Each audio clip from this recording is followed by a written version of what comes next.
아니 진짜 대박이었어요. 맞아요. 저도 듣고 빵 터졌어요. 다시 생각해도 웃기네요. 아, 정말 어느덧 한 해가 저물어 갑니다. 네, 시간이 참 빠르네요. 이맘때가 되면 다들 좀 비슷하잖아요. 지나온 시간들을 가만히 복귀해보기도 하고 또 다가올 시간에 대한 기대를 품기도 하고요. 맞아요. 생각이 많아지는 시기죠. 그런데 마침 오늘 우리가 다룰 자료가 바로 그 지점을 파고드는 것 같아요. 소망이라는 단어랑 고난이라는 단어. 그 두 가지요? 네, 어떻게 보면 완전 반대말처럼 보이는데 이게 사실은 얼마나 깊이 그리고 또 필연적으로 연결되어 있는지를 보여주더라고요. 그렇죠. 성경 로마서 5장의 말씀을 바탕으로 하고 있는데 우리가 그냥 막연하게 새해엔 모든 게 잘 풀렸으면 좋겠다 하는 그런 희망하고는 차원이 다른 것 같아요. 아주 근본적인 소망에 대해 한번 깊이 들어가 보죠. 네, 아주 시의적절한 주제입니다. 이 말씀이 단순히 힘들어도 힘내자는 식의 위로에서 그치지 않거든요. 오히려 한 사람의 신앙이 어떻게 성숙해 가는지를 아주 구체적인 단계로 거의 공식처럼 설명하고 있죠. 공식이요? 네. 오늘 우리가 함께할 여정은 바로 그 과정을 따라가 보는 겁니다. 어떻게 환난이 인내를 낳고 그 인내가 연단을 만들고 또 마침내 그 연단이 우리가 처음 가졌던 소망을 전혀 다른 차원의 것으로 단단하게 만드는지를요. 왜 성경은 그토록 역설적으로 힘든 시간 속에서도 기뻐할 수 있다고 말하는지 그 지혜를 함께 들여다보면 좋겠습니다. 좋습니다. 그럼 가장 먼저 이 모든 논의의 최종 목적지부터 확인하고 가죠. 말씀이 우리가 하나님의 영광을 바라고 즐거워한다. 이렇게 시작하는데요. 솔직히 하나님의 영광이라고 하면 뭔가 거대하고 눈부신 빛 같은 좀 막연한 이미지가 떠오르거든요. 여기서 말하는 영광은 구체적으로 뭘까요? 아주 좋은 질문입니다. 그 이미지가 틀린 건 아니지만 그게 핵심은 아니거든요. 성경에서 말하는 하나님의 영광은 하나님의 하나님 되심이 온전히 드러나는 것이라고 정의할 수 있어요. 하나님의 하나님 되심이요. 네, 그분의 완전한 선하심, 무한한 사랑, 절대적인 권능 같은 그분의 본질적인 속성 그 자체가 나타나는 상태를 말하는 거죠. 그러니까 어떤 현상을 보는 게 아니라 하나님의 존재 자체를 경험하는 것에 더 가깝다는 말씀이시군요. 바로 그겁니다. 그래서 성경이 말하는 궁극적인 소망, 이 모든 여정의 최종 목적지는요, 우리가 그 영광을 그저 구경하는 관객으로 남는 게 아니라는 점이에요. 관객이 아니면요? 우리 자신이 그 영광에 직접 참여해서 우리 역시 영화롭게 변화되는 것, 그것이 진짜 소망이라고 성경은 강조합니다. 우리가 영화롭게 변화된다? 네, 마지막 날에 우리가 그분처럼 영광스러운 모습으로 변화될 거라는 약속이 성경 곳곳에 나오죠. 이게 바로 모든 논의의 대전제입니다. 알겠습니다. 최종 목적지는 우리가 하나님처럼 영광스럽게 변화되는 것이다. 그런데 바로 여기서 이야기가 정말 흥미로워지면서 동시에 좀 어려워집니다. 그렇죠. 그 영광스러운 소망으로 가는 길에 환난, 그러니까 고통스러운 시련이 반드시 포함된다는 거잖아요. 환난 중에도 즐거워한다. 솔직히 이건 거의 불가능한 이야기처럼 들려요. 고통 그 자체를 어떻게 즐길 수 있겠어요? 이건 좀 부자연스러운 정신승리 같은 건 아닐까요? 정확하게 보셨습니다. 만약 고난 자체를 즐기라는 뜻이라면 그건 말씀하신 대로 건강하지 않은 태도일 겁니다. 그렇죠. 여기서 성경이 말하는 핵심은 환난 때문에 즐거워하는 게 아니라 환난 가운데서도 즐거워할 수 있다는 거예요. 가운데서도. 네, 그 근거는 크게 두 가지로 제시됩니다. 첫째는 방금 우리가 확인한 소망 때문이에요. 최종 목적지가 어딘지 너무나 분명하게 알고 있으니까요. 그래서 지금 눈앞의 환난은 과정일 뿐이라고 여길 수 있다는 거죠. 에베레스트 등반가가 정상을 바라보면서 고산병을 견디는 것처럼요. 정확한 비유입니다. 목적지가 확실하기에 현재의 고통의 의미를 다르게 해석할 수 있는 거죠. 그럼 두 번째 근거는 뭔가요? 바로 하나님에 대한 신뢰입니다. 신뢰요? 네, 지금 내가 겪는 이 어려움이 그냥 우연이나 실수가 아니라 여기에는 분명한 하나님의 선한 의도가 숨어 있다는 믿음이죠. 물론 우리는 그 의도를 다 이해할 수 없어요.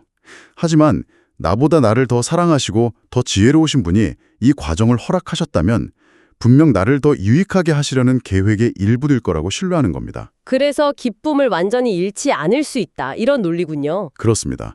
기쁨의 근원인 하나님과의 관계가 끊어지지 않으니까요. 그 신뢰라는 단어가 참 무겁게 들리네요. 머리로는 이해하지만 막상 내 삶에 닥친 고통이 너무 클 때는 이게 정말 나를 위한 거라고 라는 의심이 드는 게 당연하잖아요. 당연하죠. 지극히 인간적인 반응입니다. 그럴 땐 어떻게 이 관점을 유지할 수 있을까요? 그래서 성경은 우리에게 이해하라고 말하기보다 신뢰하라고 말하는 것 같아요. 그리고 그 신뢰를 도울 수 있도록 환난이 구체적으로 우리 안에서 어떤 긍정적인 작용을 하는지를 설명해 줍니다. 아, 그 비유 말씀하시는 거죠. 저도 그 부분이 굉장히 와닿았어요. 네, 어원에 대한 이야기요. 네네. 환난을 뜻하는 영어 단어 tribulation의 어원이 라틴어 트리블룸에서 왔다는 이야기입니다. 트리블룸, 그게 정확히 뭐죠? 이게 옛날에 고대에 쓰던 일종의 농기구예요.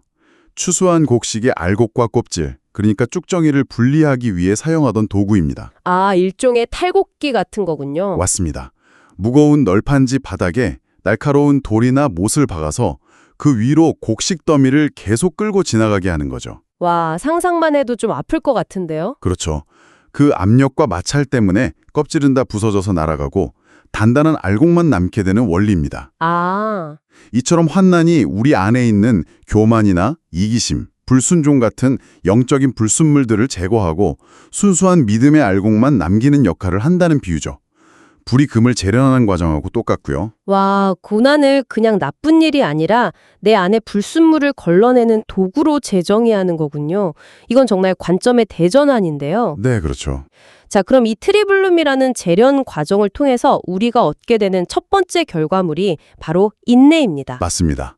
그런데 인내라고 하면 보통 어떤 이미지가 떠오르세요? 저는 그냥 이를 약물고 꾹 참는 좀 수동적인 모습이 연상되거든요. 대부분 그렇게 생각하죠. 저도 그랬고요. 하지만 성경이 말하는 인내는 그런 소극적인 상태가 아니라고 분명히 선을 긋습니다. 그럼 어떤 건가요? 오히려 하나님이 이 고통 속에서도 여전히 일하고 계심을 신뢰하면서 그분을 더욱 필사적으로 붙잡는 적극적인 마음의 태도라고 설명해요. 적극적인 태도요? 네, 그냥 시간이 지나가길 기다리는 게 아니라 이 시간 속에서 하나님이 나와 함께 하시고 나에게 은혜를 베푸신다는 것을 믿고 의지하는 능동적인 행위라는 거죠. 듣고 보니 그렇네요. 편안하고 모든 게 잘 풀릴 때는 굳이 하나님을 필사적으로 붙들 이유가 없으니까요. 바로 그겁니다. 오히려 이런 고난의 시간이 아니면 배울 수 없는 특별한 역량이 바로 이 인내겠군요. 맞습니다. 그래서 고난이 닥칠 때 우리는 본능적으로 불평하거나 낙심하지만 성경은 그 시간을 인내를 배울 절호의 기회로 삼으라고 말하는 겁니다. 왜냐하면 이 적극적인 인내를 통해서만 그 다음 단계로 나아갈 수 있기 때문이죠. 알겠습니다. 고난을 버텨내는 적극적인 태도가 인내라면 그걸 계속하다 보면 뭔가 결과물이 나와야 할 텐데요. 그게 바로 연단이라는 개념과 연결되는 거겠죠? 네, 맞습니다. 이 연단이라는 단어도 우리가 평소에 쓰는 힘든 훈련이라는 의미와는 좀 다른 것 같더라고요. 그렇습니다. 우리가 보통 연단받는다고 하면 실현의 과정을 말하지만 성경에서 이 단어가 쓰일 때는 조금 달라요. 자료에 따르면 연단은 실현 그 자체가 아니라 실현을 통과한 후에 받게 되는 인증 또는 검증된 성품, 영어로는 proven character를 의미합니다. 아, 검증된 성품. 네, 그 믿음이 진짜인지 가짜인지를 증명하는 결과물인 셈이죠. 예를 들면 어떤 게 있을까요? 예수님의 씨 뿌리는 비유에서 돌짝밭에 떨어진 씨앗은 처음엔 싹이 잘났지만 환란이라는 햇볕이 내리쬐자 곧 말라 죽어버렸잖아요. 네, 그랬죠. 그 믿음은 검증받지 못한 가짜 믿음이었던 거죠. 아, 그러니까 환란이라는 시험을 인내로 통과했을 때 하나님께 내 믿음은 진짜다 하고 도장을 받는 것과 같은 거군요. 단순한 참가상이 아니라 합격증 같은 거네요. 정확한 비유입니다. 합격증. 그리고 그 검증된 성품의 궁극적인 모습은 바로 그리스도를 닮아가는 것이라고 자료는 설명합니다. 그리스도를 닮아가는 것? 네. 환란과 인내라는 풀무불을 통과하면서 우리의 이기적인 자아는 깨지고 대신 사랑, 온유, 겸손과 같은 하나님이 기뻐하시는 성품이 우리 안에 자리 잡게 된다는 의미입니다. 자, 그럼 지금까지의 과정을 한번 정리해 보죠. 환란이라는 도구를 통해 내 안에 불순물이 제거되고 그 고통스러운 과정 속에서 하나님을 적극적으로 붙드는 인내를 배우게 됩니다. 네. 그리고 그 인내의 시간을 통과하면 마침내 그리스도를 닮은 연단된 성품이라는 합격증을 받게 되고요. 맞습니다. 이렇게 모든 과정을 거치고 나면 다시 처음의 주제였던 소망으로 돌아온다고 했습니다. 이 기나긴 여정을 거친 후의 소망은 우리가 처음에 가졌던 소망과 대체 어떻게 달라지는 걸까요? 바로 이 지점이 오늘 이야기의 하이라이트라고 할 수 있습니다. 오, 궁금하네요. 처음의 소망이 뭐랄까, 저 고통만 없는 천국에 가고 싶다. 어쩌면 현실 도피적인 막연한 기대였다면요. 이 모든 과정을 통과한 후의 소망은 훨씬 더 구체적이고 선명하며 뜨거워집니다. 어떻게 말이죠? 소망의 대상이 바뀝니다. 대상이요? 네. 더 이상 고통을 피하고 싶어서 천국을 바라는 것이 아니게 돼요. 고통의 과정, 즉 환난 속에서 인내하며 나를 단 한순간도 놓지 않고 붙들어 주셨던 그 하나님 자신을 너무나 깊이 경험하고 사랑하게 되었기 때문에 그래서 그분이 계신 천국을 그분과의 영원한 만남을 소망하게 된다는 것입니다. 소망의 대상이 상황의 변화에서 인격이신 하나님으로 바뀌는 거죠. 와, 이건 정말 엄청난 전환이네요. 저 고통만 없으면 좋겠다는 소망에서 이 고통 속에서도 나와 함께 하셨던 그분을 영원히 만나고 싶다는 소망으로. 네, 질적인 변화가 일어나는 겁니다. 어떻게 보면 그 고난이 없었다면 결코 가질 수 없었던 종류의 소망이네요. 그렇습니다. 환난이 없었다면 결코 맛볼 수 없었던 하나님의 신실하심과 변함없는 사랑을 뼈저리게 체험했기 때문에 그 하나님을 더욱 사모하게 되는 거죠. 아, 그래서 시편 기자가 하늘에서는 주 외에 누가 내게 있으리요 땅에서는 주밖에 내가 사모할 리 없나이다 라고 고백했던 것처럼 내 소망의 초점이 오직 하나님 한 분께로 선명하게 모아지는 겁니다. 이것이 바로 환난이 우리에게 주는 최고의 선물이라고 할 수 있습니다. 결국 이 모든 고통스러운 과정의 목적이 우리를 불행하게 만드는 게 아니라 오히려 더 깊은 차원의 행복으로 이끌기 위함이라는 설명으로 자연스럽게 이어지네요. 네, 맞습니다. 자료에서 인용한 조나단 에드워즈의 말이 굉장히 인상 깊었는데요. 거룩함과 행복을 연결하는 지점이었습니다. 보통은 이 두 단어를 별개로 생각하기 쉬운데 말이죠. 네, 많은 사람들이 거룩함을 일종의 무겁고 딱딱한 의무로 생각하죠. 하지만 자료는 조나단 에드워즈의 통찰을 빌려서 진정한 행복은 본질적으로 하나님을 알고 사랑하며 그분의 거룩한 성품을 소유하는 것에 있다고 말합니다. 거룩함을 소유하는 게 행복이다. 네, 이 주장의 전제는 이것입니다.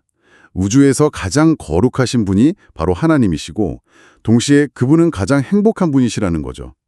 그분의 거룩함과 행복은 분리될 수가 없습니다. 거룩함이 곧 행복의 원천이라는 거군요.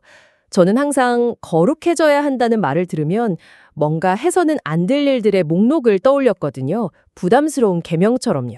그렇죠. 대부분 그렇게 느끼죠. 그런데 이게 행복으로 가는 길이라는 발상은 정말 낯설면서도 신선하게 들립니다. 그래서 성경이 우리에게 내가 거룩하니 너희도 거룩하라고 말씀하시는 건요.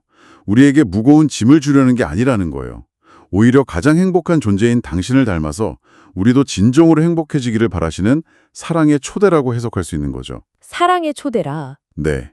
예수님께서도 제자들을 위해 기도하실 때 내 기쁨이 그들 안에 있어 그들의 기쁨을 충만하게 하려 함이니이다 라고 하셨던 것처럼 그분의 거룩하심과 기쁨은 동전의 양면과 같다는 겁니다. 그렇군요. 결국 환란, 인내, 연단이라는 이 길고 고통스러운 과정은 우리를 거룩하게, 즉 하나님을 닮게 빚어가심으로써 우리를 세상에 줄 수 없는 가장 깊고 충만한 행복을 누리는 사람으로 만드시려는 하나님의 방법이라는 결론에 이르게 되네요. 맞습니다. 이 모든 과정의 주관자가 바로 우리를 포기하지 않으시는 하나님의 사랑이라는 것, 그리고 그분은 결국 우리를 저 영광스러운 목적지로 반드시 인도해 가실 것이라는 신뢰, 그것이 이 말씀이 우리에게 주는 핵심 메시지입니다. 지금까지 한 해를 마무리하는 시점에서 고난이라는 인생의 겨울이 어떻게 더 깊고 단단한 소망의 봄으로 이어지는지에 대한 성경의 가르침을 깊이 있게 따라가 봤습니다. 환난을 통해 적극적인 인내를 배우고 그 인내를 통해 검증된 성품을 얻으며 그 결과로 상황이 아닌 하나님 자신을 향한 분명한 소망에 이르게 된다는 정말 놀라운 여정이었습니다. 그렇습니다. 이 말씀들이 우리에게 주는 가장 큰 통찰은요. 우리의 궁극적인 소망이 더 나은 내년이나 문제가 해결된 미래 같은 어떤 상황에 있지 않다는 점입니다. 우리의 소망은 어제나 오늘이나 영원토록 변치 않고 우리를 사랑하시는 하나님, 바로 그분께 있다는 것이죠. 다가올 해에도 크고 작은 어려움은 찾아오겠지만 그 어려움을 사용해서 우리를 최고의 모습으로 빚어가시는 그분을 신뢰하는 것, 그것이 바로 흔들리지 않는 소망의 시작일 겁니다. 이 모든 과정의 주체가 하나님이시라는 점에 착안해서 마지막으로 이런 질문을 던져보면 어떨까 합니다. 네, 좋습니다. 당신이 올 한 해 겪었던 가장 힘들었던 환란을 돌아보면서 지금까지처럼 왜 이런 일이 나에게 일어났을까라고 묻는 대신에요. 질문을 이렇게 한번 바꿔보는 겁니다.